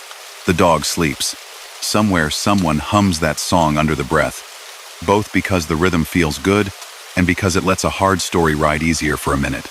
Then the needle lifts, and what remains are facts, a stone under Oklahoma stars, and the complicated grace of remembering a human being whole crimes, kindness, pride, and the long road that carried his name farther than he ever meant to travel. Let your ears find the hiss of a kerosene lantern, the soft clink of a spoon against a chipped cup, the faint scrape of boots leaving a porch before sunup. Train brakes sigh somewhere beyond a stand of sycamores. A hardware clerk flips a sign to open and checks the drawer twice. A deputy folds a map into a breast pocket and ties his laces tight. A radio voice grazes the room with names spoken carefully, each syllable weighed as if it might tip a scale. On a schoolyard, a boy fingers a smooth stone and looks toward the horizon, wondering how a name can follow you even when you walk fast. The day is simple for most people. For one man, every minute is a decision. When people talk about the life of Charles Arthur Floyd, they often start with the nickname and stop at a song. That leaves out the rough boards, the sweat, and the specific acts that filled official pages. He grew up in families that moved for better ground, from Georgia to Oklahoma's Cookson Hills. He learned early that work begins before light and ends when your hands say, stop. He married Ruby Young, held his son, and tried jobs that did not stretch far enough to cover bills. The first big step outside the law was a payroll snatch in Street Lewis in 1925. Police closed quick. A court sent him to the Missouri State Penitentiary. Inside, time taught him that some doors only swing one way. He emerged on parole in 1929 into a country that had lost both jobs and patience. From 1,930 through 1,934, the record shows a steady string of bank robberies in small towns and modest cities across Oklahoma and nearby states, and later into parts of Ohio and West Virginia. These were not grand vault capers that take pages to plan. They were quick raids that relied on nerve and the ability to read a room. Step in, calm the space with a hard voice, point to drawers and vaults, and step out before a phone brought cars around the corner. In counties where cash was scarce, the haul could be thin. Where payroll had arrived, the stack grew. Some attributions rested on arrests and statements. Others were hasty guesses by editors who slapped a famous name on any robbery that needed a headline. Even discounting exaggeration, the number of hits linked to him and his companions is long enough to fill a column without repeating towns. Auto theft ran right alongside. He took cars, swapped plates, and crossed borders. The Dyer Act meant each ride over a state line added a federal count. Short forced rides happened too, drivers kept in a seat for a few miles to ensure a clear path, then released without lasting injury. Those episodes, common among fugitives in that decade, became heavier in court once kidnapping statutes expanded. Parole violations kept humming in the background from the day he left prison until the last morning. Conspiracy charges gathered around him whenever prosecutors could thread together aliases, room registers, car numbers, and the familiar faces that stood at his side from time to time. There were violent clashes outside bank doors. The clearest in the file came in 1932, when Irv Kelly, a respected Oklahoma investigator, tried to take him in under disguise. The attempt broke apart in seconds. Shots were exchanged. Kelly died. That loss burned deep in halls where law officers gather, and it hardened every conversation about Floyd after that. Other confrontations occurred in more than one state, when patrol cars closed in, and a man who feared a cell tried to keep moving. Reports from those mornings and nights disagree on split-second details, as they always do. But they agree on the cost. Men on both sides hurt, communities shaken, and a chase that grew more determined as months passed. The Kansas City attack outside Union Station in June 1933 turned him from a regional figure into a national focus. Officers escorting prisoner Frank Nash to a car were cut down in a burst of gunfire that also killed Nash. Federal voices pointed to Floyd and Adam Richetti as participants. Some witnesses gave conflicting statements, and later researchers argued that other gunmen were responsible, naming hardened figures from organized circles. Floyd denied any role to people he trusted, and he kept that denial to the end. Whether the accusation was right or wrong, its practical impact was huge. The federal government gathered its resources, coordinated across borders, and made his capture a priority not only for justice in specific cases, but to prove that the country could answer a new kind of roaming crime. He kept moving. The man from the Cookson Hills spent 1,933 and 1,934 looping through small cities, where a getaway car could vanish with 2 turns. He lived in rooming houses under other names, paid cash for nights, and studied habits at courthouse squares, from a bench with a newspaper held high. He bought coffee in diners, where the waitress called everyone on, and listened for talk about deputies who liked to sit near the back. He glanced at reflections in darkened windows to see who was seeing him.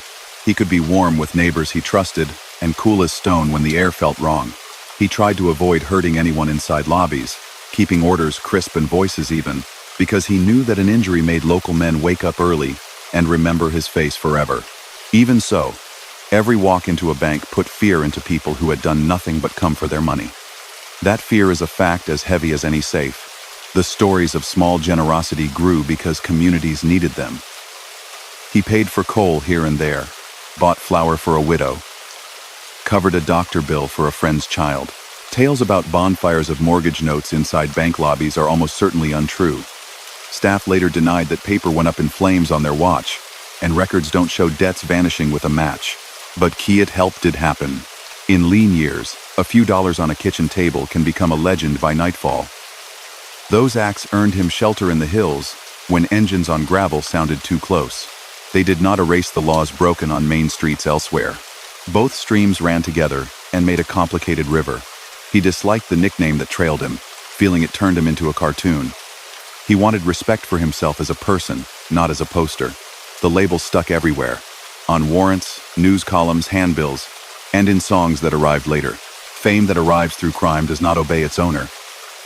It moves into rooms ahead of you and rearranges the chairs. Banks and police adjusted as the chase went on. Time locks and better alarms became common.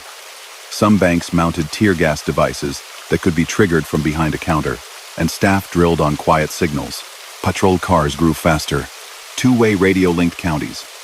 The Bureau standardized files and fingerprint cards, merged functions with other federal units, and honed training. The Federal Bank Robbery Act of 1934 widened Washington's reach over robberies at institutions with federal insurance. Firearm regulation advanced. In a decade, the ground rule changed from "a man can hide if he crosses the river" to "a man is seen before he reaches the bridge." He was not an urban gang boss. He did not run a syndicate. He was a fast learner with a short list of tools. Read people, move quickly, keep plans simple. Partners mattered. George Birdwell's Laughter rode shotgun in 1931 and 1932. They were credited with multiple Oklahoma raids during that stretch, sometimes with a modest payoff, sometimes with more. Birdwell's death at Boley after townspeople and a gutsy bank worker refused to be bullied ended a bond and changed the sound inside Floyd's head. Later, Adam Ricchetti filled part of that space as the chase moved into Ohio and West Virginia. People drifted in and out of the circle, practical in their loyalty and quiet with their thoughts. A life on the run makes space for few deep ties. Each one carries risk and relief in equal measures. He tried to keep family close, even when distance was dictated by survival. He met Ruby in quiet places and kept visits short. He asked about school and chores from the shadows and passed folded bills with the weight of apology in his hand. He loved Dempsey and hated that the boy's memory of him would be full of whispers and closed curtains. He could not make himself walk into a station to surrender because the first stretch in prison had carved something out of him that never grew back. That is not an excuse. It is a reason he gave, over and over, to people who asked him to stop. The last rush in October 1934 is known because it happened in daylight with many eyes watching. A wreck near Wellsville set everything in motion. 2 women were detained, Ricchetti was caught later, and Floyd went on foot into fields, hungry and cold but still quick. Local officers and federal men formed a net. Near a farm outside East Liverpool, they closed in. Shots were fired. He fell in a field. He identified himself plainly and did not concede to the Union Station accusation. Whether the final rounds came first from a local rifle or from federal pistols is a matter that people argued for years. The shared outline stayed put. A long pursuit ended. A man who would not surrender did not make it home. What remained after that morning was paperwork and memory. The body went back to Oklahoma, where the funeral drew thousands who wanted a look at the end of a story they had followed too long to ignore. The headstone bore the name his mother said at the door. The hills took him back. Ricchetti stood trial for the Kansas City killings, lost, and died in 1938 after appeals. That verdict cemented the official line, even as later work by writers and retired officers pressed questions that never fully settled. Other associates faced shorter terms. Families who had fed Floyd or offered a barn sometimes paid fines. In out-of-the-way kitchens, people folded their hands, shook their heads, and said, "We did what we thought was right at the time." The chase had larger consequences. Federal policing tightened, training systems matured, and laboratories began to shape investigations. Newspapers learned how to frame national manhunts for readers in towns far from the action.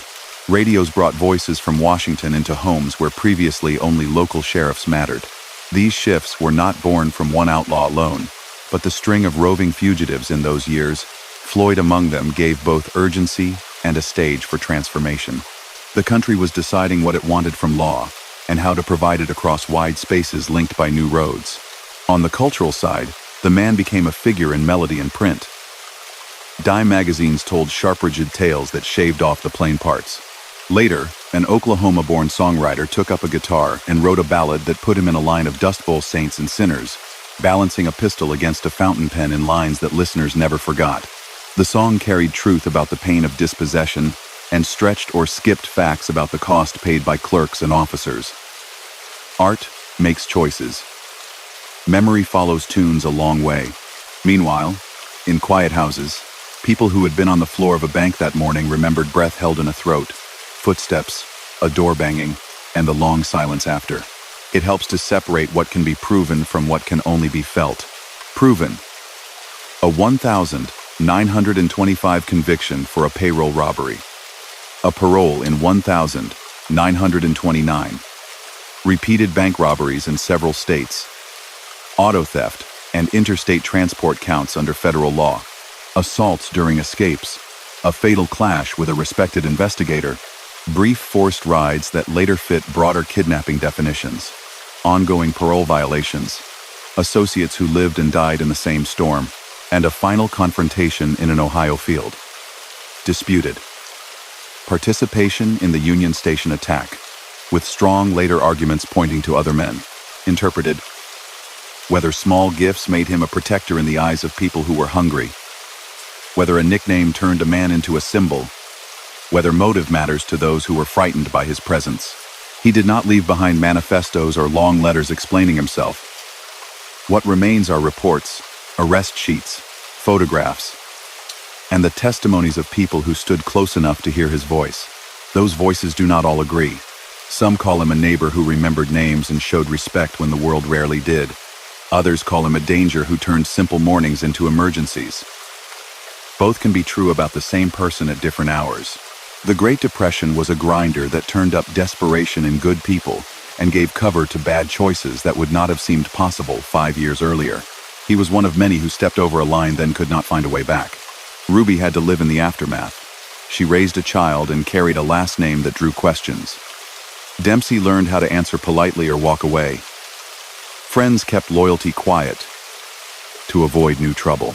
Officers who had spent nights on back roads retired with stories about cold coffee, flat tires, and the feeling of stepping into a dim room that might hold a man ready to jump out a window rather than submit. Those stories did not brag. They taught patience and caution to younger ears. Set against all of this is the simplest picture. A headstone under Oklahoma sky. Dirt that remembers footsteps. And a name that sits inside two competing traditions. One that sings and one that files. The songs will keep playing because they help people make sense of hard years. The files will keep sitting because law likes order. Somewhere between them stands a human being who made choices that broke laws and hearts, who helped a few neighbors in ways that eased a week or two, who loved a boy he could not raise, and who ran until the country's new reach caught up. If you listen, you can still hear small sounds.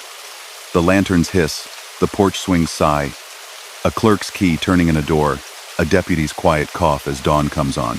Those are the same sounds that ran under his life. The difference is that for him, every small sound could be a warning. That fear shaped his days, and hurt strangers too.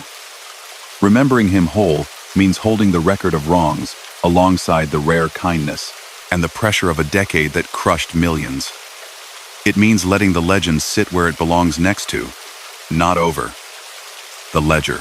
Hear a courthouse clock count the hour before dawn, the minute hand dragging past a nick in the face. A milk truck rattles over brick, rattles again, and is gone. A clerk pulls a blind and breathes once before turning the key. A sheriff scratches a note in a small book and checks the fuel in his car. A mother wakes early, stands by a window, and listens for a step she knows won't come. A boy ties the string on his school books and lifts his chin, because that is how you walk through a day with a famous last name. The country is a little older, the roads a little straighter, but the questions feel the same. What people argue over with Charles Arthur Floyd is not whether he broke the law, he did, and often, but how to hold all the pieces at once. He grew up in lean rooms and dusty fields, learned to work before he learned to read well, married Ruby while still almost a boy, and held Dempsey with pride that had nothing to do with headlines. He took a hard fall in 1925 when a payroll snatch in street. Louis put him behind walls in Jefferson City. He came out in 1929 during the worst economic crash most had ever seen. After that, he robbed banks across a belt of states, stole cars and crossed borders in them, traded shots during crowded moments when arrests were attempted, caused fear in lobbies and grief in homes, and kept moving because standing still meant bars. Now and then he gave money or food to people he knew from the hills. He said to his last breath that he had no part in the famous ambush outside Kansas City's Union Station. Those are the bones of the story. The flesh is in the details. Banks in county seats and rail towns made up his targets. He hit places where clerks knew customers by first name, where a lunch whistle marked the day, where a side street could swallow a car. He and the men with him entered quickly, took control with presents and weapons, emptied drawers and, when possible, vaults. He tried to keep voices low and panic lower, because he understood how fast a bad moment can break everything. He left people unhurt more often than not, but he never left them unchanged. Fear hums after a door slams. That is part of the cost. He and partners were credited with raids across eastern and central Oklahoma in the early 30s, places that filled local papers.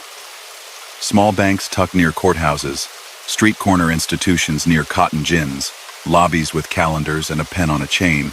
Names that came up included towns in Seminole and Okfuskee counties, where oil booms had once swelled crowds, and spots in Sequoia and Muskogee counties hard by the Arkansas line.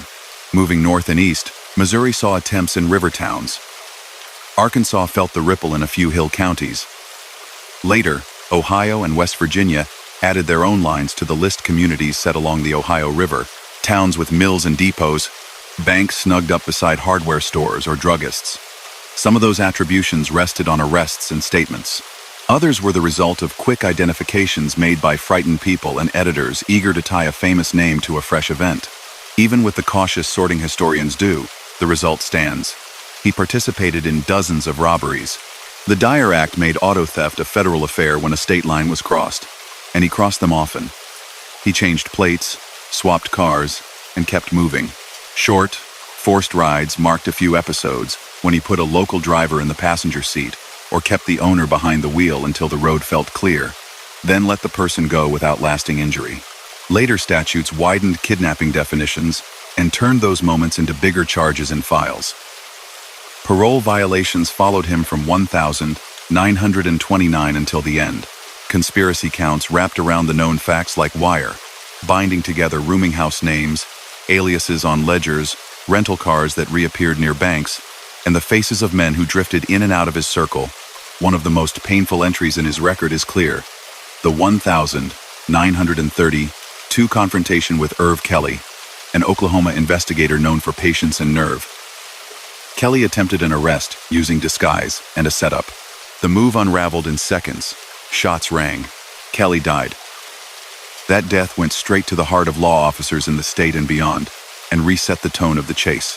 Whatever sympathy hard times had won for a local boy, the ledger now bore a name everyone respected. Floyd denied malice in various incidents, but loss has a plain language. Families carry the quiet that follows a funeral longer than newspapers carry a headline. The June 1933 shooting outside Kansas City's Union Station gave his story a national surge. Officers escorting prisoner Frank Nash were attacked near their car. Several lawmen were killed, and Nash died in the chaos. The Federal Bureau pointed to Floyd and Adam Richetti. Some witnesses offered conflicting details in the shock of the moment. Later research by writers and retired officers highlighted other gunmen tied to an organized web and argued that Floyd was not there.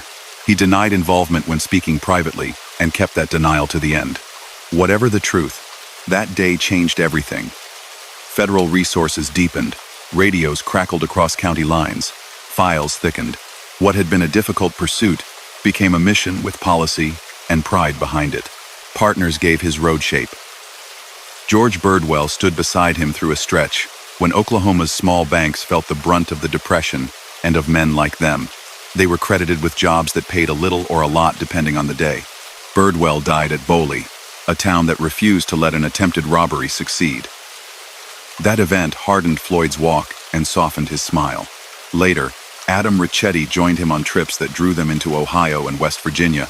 Other men came and went, their names hitting papers for a day or staying in notebooks for years. The bonds were practical shared risk, steady nerves and human, made of long hours in cars and quiet meals where nobody said much because too many ears might be near. There were gestures. Neighbors remembered the sack of flour, coins for a child, bills left on a widow's table. Burns of mortgage notes in bank lobbies belong more to rumor than record. Employees later said they saw no such thing, and institutional ledgers show no sudden erasures. But small help during lean months mattered to the people who received it, and those stories traveled faster than warrants because hope moves quickly where hunger lives. Kindness and violation living in the same person is not new, it is simply uncomfortable. His life forced people to hold both. By 1934, the country had revised its rules. The federal government carried more authority in bank cases involving insured institutions. Firearms regulation took a step forward. Agents trained together learned to carry themselves as a coordinated force and built centralized fingerprint files that made it harder for a man to vanish by shaving a mustache. Patrol cars grew more capable. Time locks and quiet alarms spread. These changes did not add up in a day, but they added up. They caught hold just as his luck ran out on a rural road in eastern Ohio. After the wreck near Wellsville, 2 women were taken into custody. Richetti was captured later, and Floyd walked into fields with cold and hunger catching at his breath. Local deputies and federal agents formed a perimeter. On a farm outside East Liverpool, men converged, words were shouted, shots were fired, and he fell. He gave his name as Charles Arthur Floyd, declined to fold to accusations he had always denied, and died far from the hills that shaped him. Later, a local officer said he fired the first shot. Federal men said otherwise. The argument mattered to men and agencies. It does not change the core fact that a long chase ended and a family received a body. Oklahoma took him back. The funeral near Aikens drew thousands of people who came to look, to mourn, to share opinions in low voices, or simply to be near the end of a story that had rattled their windows for years. The headstone bore the name his mother used. Ruby stood with a strength people recognized as the real kind, the kind that does not need witnesses. Dempsey entered the long stretch of life where a last name can start conversations you do not want to have. Friends who had helped faced whispers or fines. Some stood by their choices. Some chose silence. Many kept their doors shut when strangers asked for quotes. Trials continued. Richetti faced a Missouri court on the Union Station killings, lost, and was put to death after appeals years later. That verdict supported the government's official version, even as later study kept a question mark near part of the story. Associates served time on bank counts or on charges tied to sheltering him. The legal ripples traveled outward, then flattened as years piled up on top of them. Culturally, he lived on. Woody Guthrie wrote and sang a ballad that weighed a pistol against a fountain pen and gave listeners a way to feel their anger at institutions during the hardest years. The song lifted his kinder moments and sidestepped a few harder facts because melodies do what they must to fit in the mouth and in the ear. Dime magazines and later retrospectives drew him either darker or lighter than a human being.